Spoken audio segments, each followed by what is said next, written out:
Good morning students, আশা করি তোমরা ভালো আছো।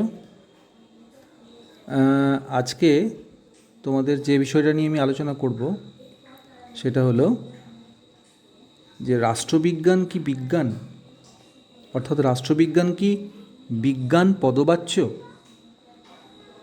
আলোচনা করো।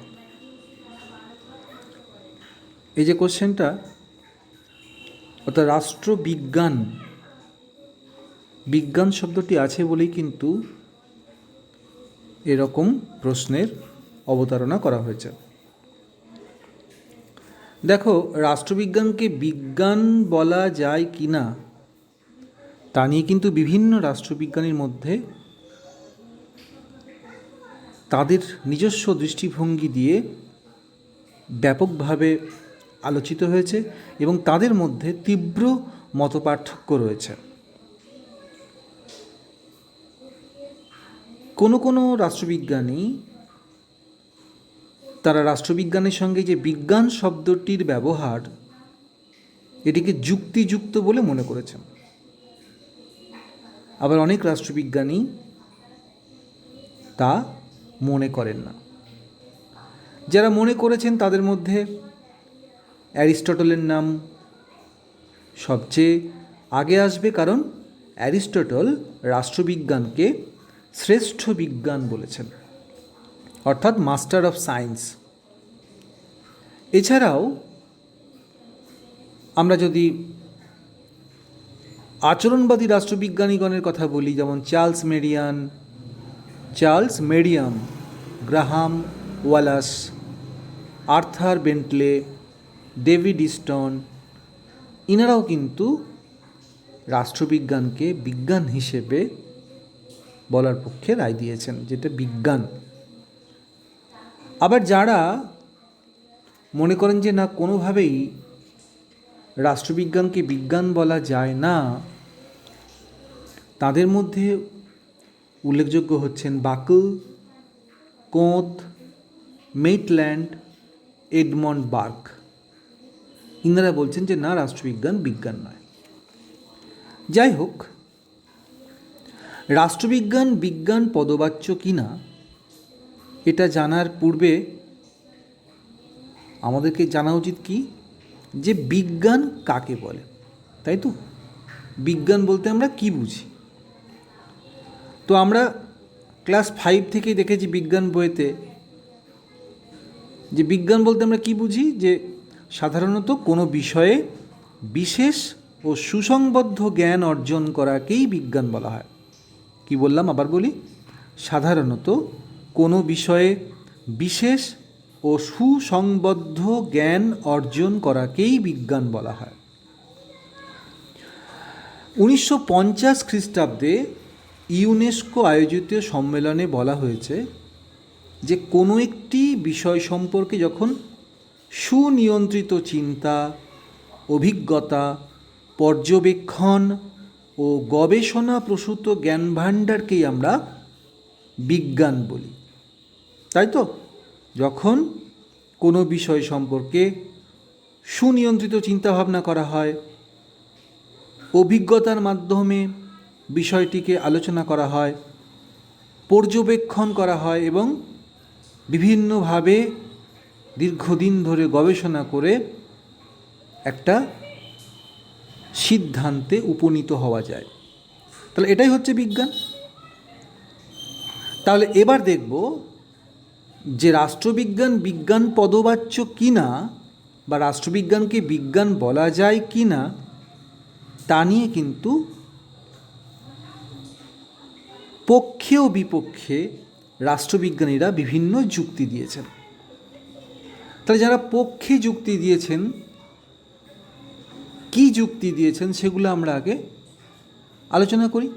তাহলে এই প্রশ্নের উত্তরে, যে রাষ্ট্রবিজ্ঞান কি বিজ্ঞান ব্যাখ্যা করো, এই প্রশ্নের উত্তরে আমি এতক্ষণ যেটুকু বললাম সেটা হচ্ছে ভূমিকা। তারপরে আমরা পক্ষে যুক্তি বলবো এবং বিপক্ষে যুক্তি বলবো, তাহলে আমার কোশ্চেনের আনসার হয়ে যাবে। খুব বেশি বড় আমরা কিচ্ছু করতে যাব না, ঠিক আছে? যত সংক্ষিপ্তভাবে সম্পূর্ণ তথ্য সমৃদ্ধ একটা উত্তর দেওয়া যায় সেটার চেষ্টা করব, ঠিক আছে? তাহলে পক্ষে যুক্তি দিলে আমরা প্রথমেই যে যুক্তিটা দেব সেটা কি, 1 নম্বর যুক্তি, যে বিশুদ্ধ বিজ্ঞানে যেমন, যেটা সত্যি যদি বিজ্ঞান, আমরা ফিজিক্যাল সায়েন্সের কথা বলি, তাই তো, ফিজিক্সের কথা বলি, কেমিস্ট্রির কথা বলি, তাহলে বিশুদ্ধ বিজ্ঞানের মতো পর্যবেক্ষণ, বিশ্লেষণ, শ্রেণী বিভক্তিকরণ এই প্রভৃতি বৈজ্ঞানিক পদ্ধতির প্রয়োগ ঘটিয়ে রাষ্ট্রবিজ্ঞানের বিষয়বস্তু সম্পর্কে সুসংবদ্ধ জ্ঞান অর্জন করা সম্ভব হয়। আমরা বহু ক্ষেত্রে দেখব, আমরা যখন বড় হব, যে বিভিন্ন তত্ত্ব সেগুলোতে কিন্তু পর্যবেক্ষণ আছে, তার বিশ্লেষণ আছে, তাকে মানে বিভিন্ন শ্রেণীতে বিভক্ত করা হয়েছে। এইভাবে এইগুলো কিন্তু, এই পর্যবেক্ষণ, বিশ্লেষণ এবং শ্রেণী বিভক্তিকরণ, এগুলো কিন্তু বৈজ্ঞানিক পদ্ধতি। তাহলে এই বৈজ্ঞানিক পদ্ধতির প্রয়োগ ঘটিয়ে কিন্তু রাষ্ট্রবিজ্ঞানের বিষয়বস্তু সম্পর্কে সুসংবদ্ধ জ্ঞান অর্জন করা সম্ভব হয়েছে, তাই একে বিজ্ঞান বলাই যায়। 2 নম্বর, দেখো, রাষ্ট্রবিজ্ঞানের তত্ত্বের পাশাপাশি কি বলেছি, সঠিক তথ্য সংগ্রহ করতে হবে, আর ওই সঠিক তথ্য সংগ্রহ করলেই কিন্তু সঠিক সিদ্ধান্তে আসা যাবে। মার্ক্সবাদের জনক মার্কস এঙ্গেলস, তাদের ইতিহাস যদি আমরা পড়ি, দেখব কি, যে মানব সমাজের অনেক বিষয়বস্তু সংগ্রহ করে সমাজ বিকাশের একটা ধারা তৈরি হয়েছে। ঠিক আছে, আদিম সাম্যবাদী সমাজ, ঠিক আছে, তারপরে দাস সমাজ, তারপরে সামন্ত সমাজ, তারপরে হচ্ছে পুঁজিবাদী সমাজ, তারপরে হচ্ছে সমাজতান্ত্রিক সমাজ এবং সাম্যবাদী সমাজ, আবার সাম্যবাদী সমাজে ফিরে আসবে। এটা হচ্ছে মার্কস এঙ্গেলসের ভাবনা চিন্তা। তাহলে মার্কস এঙ্গেলসের ইতিহাস থেকে আমরা মানব সমাজের বিষয়বস্তু সংগ্রহ করে সমাজ বিকাশের একটি ধারাবাহিক বিজ্ঞানসম্মত ব্যাখ্যা প্রদান করতে পারি। তারা যেটা করেছিলেন, বিজ্ঞানসম্মত ব্যাখ্যা প্রদান করেছিলেন, ঠিক আছে। তার জন্যই তো আমরা দ্বন্দ্বমূলক বস্তুবাদের কথা বুঝতে পারি, দ্বন্দ্বমূলক বস্তুবাদ, তারপরে ঐতিহাসিক বস্তুবাদ, তারপরে মার্ক্সের বিপ্লবের তত্ত্ব, তারপরে মার্ক্সের শ্রেণী সংগ্রামের তত্ত্ব, ঠিক আছে। এইগুলো কিন্তু সবই কিন্তু তার পর্যবেক্ষণ, বিশ্লেষণ এবং শ্রেণী বিভক্তিকরণের মাধ্যমে সম্ভব হয়েছে, এবং সমাজ থেকে সঠিক তথ্য সংগ্রহ করেই কিন্তু তারা সিদ্ধান্তে এসেছেন। 3 নম্বর, দেখো, রাষ্ট্রবিজ্ঞানে কিন্তু যেমন বিজ্ঞানের গবেষণাগার থাকে, তাই তো, ল্যাব থাকে না, কেমিস্ট্রি ফিজিক্সে ল্যাব থাকে, তাহলে গবেষণাগার থাকে, কিন্তু রাষ্ট্রবিজ্ঞানে কিন্তু সেই সুনির্দিষ্ট গবেষণাগার নেই। কিন্তু সুনির্দিষ্ট গবেষণাগার না থাকলেও বিভিন্ন দেশের রাজনৈতিক আচরণকে ব্যাখ্যা বিশ্লেষণ করা, তাদের রাজনৈতিক জীবনের বিবর্তন ইত্যাদি বিষয়ে গবেষণা সার্বজনীন নিয়ম তৈরি করতে সাহায্য করে। আমাদের রাষ্ট্রবিজ্ঞানের কোনো গবেষণাগার নাই, এটা সত্যি কথা, কিন্তু বিভিন্ন দেশের, পৃথিবীর বিভিন্ন দেশের যে রাজনৈতিক আচরণ, যে রাজনৈতিক প্রয়োগ, সেইগুলোকে যদি আমি ব্যাখ্যা বিশ্লেষণ করি এবং রাজনৈতিক জীবনের কিভাবে বিবর্তন ঘটছে সেগুলো যদি ব্যাখ্যা বিশ্লেষণ করি, তাহলে দেখব যে গবেষণার মতোই একটা সার্বজনীন নিয়ম, ঠিক আছে, একটা ইউনিভার্সাল ল একটা তৈরি হচ্ছে বা তৈরি করতে সাহায্য করে। সে কারণে আমরা মার্ক্সবাদ, গান্ধীবাদ, উদারনীতিবাদের তত্ত্বে আমরা এর প্রতিফলন দেখতে পাব। ক্লিয়ার? 4 নম্বর যুক্তি হচ্ছে যে আধুনিক যারা আচরণবাদী রাষ্ট্রবিজ্ঞানীগণ, মানে চার্লস মিডিয়ামের কথা বললাম, Graham Wallas, Arthur Bentley, David Easton, তারা কিন্তু রাষ্ট্রবিজ্ঞানকে বিজ্ঞানের পর্যায়ে পৌঁছে দেওয়ার চেষ্টা করেছেন। কিভাবে করেছেন? দেখো, তারা বলছেন, তোমাদেরকে কোথায় পূর্বে বলেছি, তারা বলছেন যে রাষ্ট্রবিজ্ঞান সঠিকভাবেই বিজ্ঞান। কেন? তার কারণ হচ্ছে যে রাষ্ট্রবিজ্ঞানে কিন্তু ভালো মন্দ, উচিত অনুচিত এগুলোর স্থান নেই। এইগুলো দর্শন বলে, সাহিত্য বলে, এটা কি করা উচিত, এটা করা উচিত নয়, এটা বোধহয় ভালো, এটা বোধহয় মন্দ, এটা খারাপ, এটা তাহলে মানে করব না, এইটা লোকে কষ্ট পাবে, দুঃখ হবে, তাহলে এইটা করা উচিত নয়। এইগুলো কিন্তু বিজ্ঞানে স্থান পায় না। বিজ্ঞান যেটা স্বতঃসিদ্ধ, যে এইটার সঙ্গে এটা দিলে এই রিয়াকশান হবে, এই রিয়াকশানটা ভালো না খারাপ, এ ভাবনা কিন্তু বিজ্ঞানের নেই। কারণ বিজ্ঞান যেটা সত্যি, যেটা বাস্তব, সেটাকেই তুলে ধরে। বুঝতে পারা গেল যে মূল্যবোধের কোনো স্থান কিন্তু নেই। তার জন্য বলা হচ্ছে মূল্যমান নিরপেক্ষ রাষ্ট্রবিজ্ঞান, ভ্যালু ফ্রি। রাষ্ট্রবিজ্ঞান হচ্ছে মূল্যমান নিরপেক্ষ, অর্থাৎ যেখানে আমরা বিজ্ঞানের ছোঁয়া পাচ্ছি, বিজ্ঞানের গন্ধ পাচ্ছি, যেখানে উচিত অনুচিত, মূল্যবোধ, দোষ গুণ, ভালো মন্দ এর কোনো স্থান নেই। যেটা হওয়া উচিত, যেটা বাস্তব, যে এটার সঙ্গে এটা হলে এটা হবে, অর্থাৎ রিয়াকশান এটা হবে, ঠিক আছে, থিসিস, অ্যান্টিথেসিস, সিনথেসিস, এটা করলে এটা হবে। এটা তার ভালো লাগবে না তার খারাপ লাগবে সেটা পরের ব্যাপার, এটা হলে এটা হবে। ক্লিয়ার? তো নিউটনের থার্ড ল যেমন, ফার্স্ট ল যেমন, সেরকম বলছে, ঠিক আছে, ইটটি মারলে পাটকেলটি খেতে হবে, নিয়ম সেরকম। নিয়মের অর্থাৎ এই যে মানে কি বলবো, যে মূল্যমান নিরপেক্ষ, অর্থাৎ মূল্যবোধের কোনো এখানে নেই, কোনো মানে মানে উচিত অনুচিতের কোনো জায়গা নেই, অর্থাৎ যেটা স্বতঃসিদ্ধ সেটাই প্রমাণ করে রাষ্ট্রবিজ্ঞান। আচরণবাদীরা কিন্তু ভৌত বিজ্ঞানের মতো বা ফিজিক্যাল সায়েন্সের মতো রাষ্ট্রবিজ্ঞানও কিন্তু সংখ্যায়ন পদ্ধতির সফলভাবে প্রয়োগ করেছেন। মানে ফিজিক্যাল সায়েন্সে যেমন সংখ্যায়ন পদ্ধতি প্রয়োগ করা হয়, তেমনি রাষ্ট্রবিজ্ঞানেও কিন্তু আচরণবাদীরা সংখ্যায়ন পদ্ধতি সফলভাবে প্রয়োগ করেছেন। তাহলে এই চারটি যুক্তি দিয়ে আমরা বলতেই পারি যে রাষ্ট্রবিজ্ঞান হচ্ছে বিজ্ঞান পদবাচ্য। ক্লিয়ার? এইবার যারা বলছেন যে না, রাষ্ট্রবিজ্ঞান বিজ্ঞান নয়, বাকল, কোমত, মেটল্যান্ড, তাদের প্রথম যুক্তি কি? যে রাষ্ট্রবিজ্ঞানের বিষয়বস্তু এত জটিল এবং পরিবর্তনশীল যে সেগুলিকে সঠিকভাবে পর্যবেক্ষণ করা সম্ভব নয়। অথচ বিজ্ঞান হিসেবে গণ্য হতে হলে কিন্তু পর্যবেক্ষণ করাটা জরুরি, পর্যবেক্ষণ মাস্ট। কিন্তু যদি একটা বিষয়বস্তু জটিল হয় এবং বারবার পরিবর্তন ঘটে তাহলে সেটাকে পর্যবেক্ষণ করবে কিভাবে?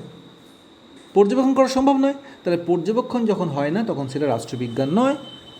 2 নম্বর বলছে যে আচরণবাদীরা যে বলছে যে বিজ্ঞানের ডিসকাশন বা আলোচনা সম্পূর্ণভাবে মূল্যমান নিরপেক্ষ, কিন্তু তারা বলছেন যে না, রাষ্ট্রবিজ্ঞানের আলোচনা সম্পূর্ণভাবে মূল্যমান নিরপেক্ষ নয়। কারণ সম্পূর্ণ নিরপেক্ষভাবে কোনো ঘটনাই বিশ্লেষণ করতে কিন্তু পারেন না রাষ্ট্রবিজ্ঞানীরা। আমরাও দেখেছি যে রাজনীতিতে কিন্তু কোনো ঘটনাই একদম নিরপেক্ষভাবে কোনো ঘটনা বিশ্লেষণ করা হয় না, তাই এটি বিজ্ঞান না। 3 নম্বর, বৈজ্ঞানিক অনুশীলন অপেক্ষা রাষ্ট্রবিজ্ঞানীরা কী করছেন? দার্শনিক মনন ও মতামতের অধিক গুরুত্ব দিয়েছেন। আমরা যদি গান্ধীবাদ দেখি তাহলে গান্ধীর দর্শন, মার্ক্সবাদ দেখি মার্ক্সের দর্শন, ঠিক আছে, তাহলে এই দর্শনগুলিকে কিন্তু বেশি গুরুত্ব দেওয়া হয়েছে, অর্থাৎ ব্যক্তিবিশেষকে গুরুত্ব দেওয়া হয়েছে, তাদের দার্শনিক মননকে গুরুত্ব দেওয়া হয়েছে, তাদের মতামতকে গুরুত্ব দেওয়া হয়েছে। তাই সেই আলোচনা তথ্য অপেক্ষা কিন্তু বেশি করে তত্ত্ব নির্ভর হয়ে উঠেছে। আমরা জানি বিজ্ঞানে, ভৌত বিজ্ঞানে তোমার তত্ত্বের কোনো মূল্য নেই, সেখানে কি আছে? তথ্য, ডেটা। কিন্তু এখানে বলছে তত্ত্ব, কারণ যখনই কারো দার্শনিক মনন নিয়ে মানে বেশি গুরুত্ব দেওয়া হবে, তাদের মতামতকে গুরুত্ব দেওয়া হবে, সেখানে তত্ত্ব আসবে, দর্শন আসবে, সেখানে তো তথ্য আসবে না। তাই যেখানে তথ্য অপেক্ষা তত্ত্ব বেশি, তাকে আমরা কখনোই বিজ্ঞান বলতে পারি না। 4 নম্বর, রাষ্ট্রবিজ্ঞানের বিষয়বস্তু কি? বাহ্যিক পরিবেশের দ্বারা নিয়ন্ত্রিত, এবং কোনো বিষয়বস্তুকে সেভাবে গবেষণাগারে কিন্তু পরীক্ষা করা সম্ভব হয় না। তাহলে যে বিষয়কে গবেষণাগারে পরীক্ষা করা সম্ভব হয় না তাকে আমরা বিজ্ঞান বলতে পারি না। শেষে আমরা বলবো যে এই যে আমরা আলোচনা করলাম তাতে বলতে পারি যে পদার্থবিদ্যা বা কেমিস্ট্রি বা রসায়নশাস্ত্রের মতো প্রাকৃতিক বিজ্ঞানের মর্যাদা রাষ্ট্রবিজ্ঞান দাবি করে না বা দাবি করতে পারে না।